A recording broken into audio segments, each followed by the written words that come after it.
तर हे वेपिंग किती डेंजरस आहे आणि ते खरं स्मोकिंगपेक्षा कमी धोकादायक आहे का? मगाशी मी म्हणालो सिगरेटबद्दल आपण बोलताना की सिगरेटमध्ये 2 कॉम्पोनंट आहेत, निकोटीन आणि टोबॅको. हां.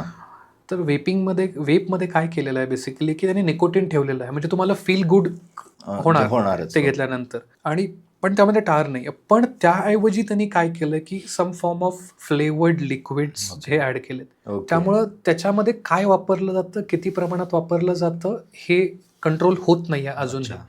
आणि सरप्राइझिंगली वेपिंग एक फ्रॅटर्निटीनीच चालू केलं की बाबा it is substitute for smoking.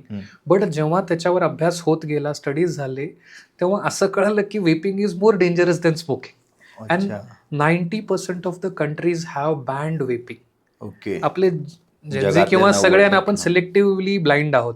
म्हणजे त्या गोष्टी आपण वाचत नाही किंवा वाचल्या तरी दुर्लक्ष करतो. ओके. पण वेपिंग आत्ताच्या जनरेशनसाठी वेपिंग इज कूल, पण इट इज हां. Not cool at all. वेपिंगमुळं बऱ्याचशा लोकांना कॅन्सर्स सुद्धा व्हायला लागले, ओके. असं स्टडीजमध्ये दिसायला लागलं. त्यामुळं of course we have to avoid वेप्स.